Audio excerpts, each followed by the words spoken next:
All right, here is a 2022 Nexus Viper 27V. It's a Class B plus motorhome. I know you were asking what motor it has. 7.3 liter V8. Just gonna kind of show it to you overall. It does have side view cameras here. I know there's some spider webs on it, but you can kind of see the tires. They look phenomenal. So that is really cool. Front cap, of course, nice huge awning, LED lights on. There's a propane tank hanging right down in here.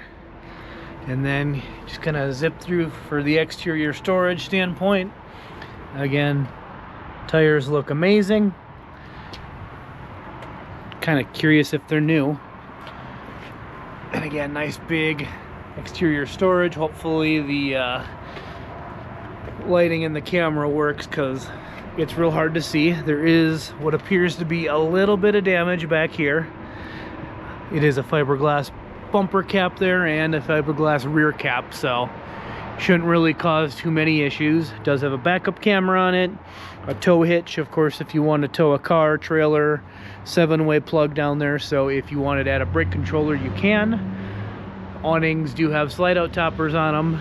Those are those little black things up there to keep the leaf, sticks, and other debris off the top there.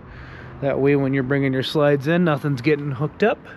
Some controls, more storage. This has the power cord in it.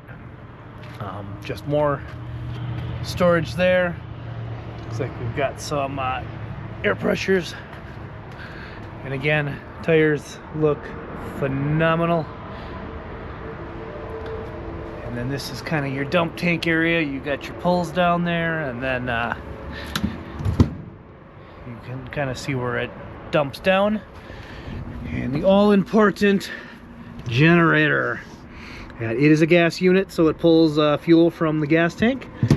Of course, it typically stops at about somewhere between 1/8 and 1/4 of a tank, so you don't run 100% out. And then just some chassis batteries. All right, let's pop the door open, kind of look inside. Looks like you're just shy of 11,000 miles, if you can kind of make that out. Entrance area looks nice and clean. Leather seats, not cloth. Big screen. This is actually a piece that goes right up here to block the cab off when you are set up and using it. Pretty standard controls, all that good stuff. If I move this over, you can kind of see they got a little place to put stuff up top. Again, passenger seat looks good. I will run over there. Nice running board I was just standing on. Nice big side view mirrors. Of course, you still have your side view cameras there. Looking front to rear. Everything looks good. I'll sneak you in. So you can kind of see the seats for the passenger. Again, I'm not seeing anything ripped up or torn. Everything looks good.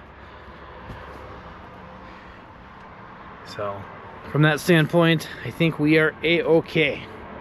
All right, walking in, you do have a power step that'll come out. Battery disconnect is hanging out right here. You do have some controls from an awning standpoint, lights and all that. Ooh, I don't have this light on. Kind of gives it a nice little ambiance. Nice recliner here. Of course, it swivels. You can leave it open or closed. It was open. It looks like someone was enjoying it, so I left it.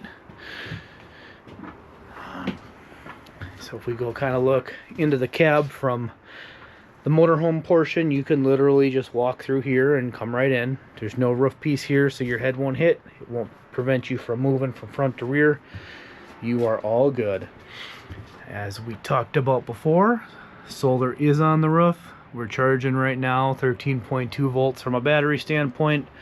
Literally don't have to do anything. Set it and forget it. Got some more storage up here. Access it from either side. Of course, your television is also front and center. Looks like you got some owner manuals and whatnot. If you decided, I don't know if you can see this, I'm turning the light on. If you decided you wanted to add a 12 volt television, It is plumbed for it right now. You can kind of see that it's plugged into 110, so in order to work this going down the road, you need the generator on. If you switched over to a 12 volt, then you wouldn't have to do that. Nifty little storage. I know we talked about Asdel a little bit. It is a little badge right there. This is a wine guard. If you decide to add Wi-Fi, a router, any of that kind of stuff, that is where that would happen. I'm moving right along here. Control panels, slides, lights, water heaters, gas and electric, and of course the generator panel is in here. You can literally just turn it on and turn it off right here. Only 29 hours on it, so pretty straightforward and simple. Kitchen, pretty sufficient. You've got your traditional storage. Looks like they left a couple lids. 3-burner stove. No oven, but they do give you a very, very large micro. And then I'll get this light back on so you can kind of see it gets dark. Decent storage. Do get these pull-out drawers. And I mean, they're full extension. They're coming all the way out. You saw the little underlight we had before. More storage in this area. Easy peasy. Spinning around, hopefully it doesn't hurt your eyeballs.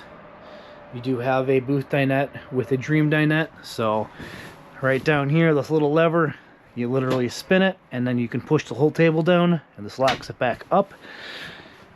Cup holders in here to hold everything in place. Again, more storage because you're trying to utilize all of the room that you can. I'm not going to open the third, it's more of the same. So moving front to back, I'm going to point out that it does have a digital thermostat because it's so convenient to have. Nice big fridge and freezer. It is a 12 volt unit, so it does not have a flame. It will not burn out. It will literally cool this whole fridge down in about an hour or two. You don't have to wait half a day for it to get cool like the traditional gas electric ones are. Nice big John area. Porcelain potty. Get down here from a storage standpoint. Some shelves. Medicine cabinet. Roof vent with a fan, and of course a nice big shower. Glass shower curtains there, really add a nice little feature. A sky dome up there to add light and more headroom. Alright, so moving from there to the bedroom, you do get a queen size bed. It does not fold up, so the slide out, as you can see, just kind of goes from here to there, which more or less takes up the walkway space right here. So when it slides in, you can still use it. You don't have to fold it in half, do any of that. These are kind of cool. You open them up, the lights come on. Nice hanging storage. Of course, it's mirrored on that side, so what you're seeing over here, we will have over there. It's doubly big. Nice big closets. I'm not going to pull that bottom one open. Nice big storage in here as well. Plenty of space. There is even some hidden underneath the television in here. So you are able to store odds and ends. There is a roof vent in the bedroom if need be. Of course, you do have AC vents that come in here. And I can't believe I did this without turning the lights on. So that is the bedroom as a whole. Again, I'm going through this. These things hold themselves up. You don't even have to do it for you. So if you're packing and loading, the little shocks in there kind of help out and do their thing. But as a whole, I'm not really seeing anything that's really wrong with this unit. Typically, if you get a used one in, you can find a couple things that, you know, maybe somebody didn't quite pay attention to while they owned it. I mean, other than a few little wear items and that back fiberglass piece looks pretty darn good. As always, any other questions, comments, concerns, just let me know.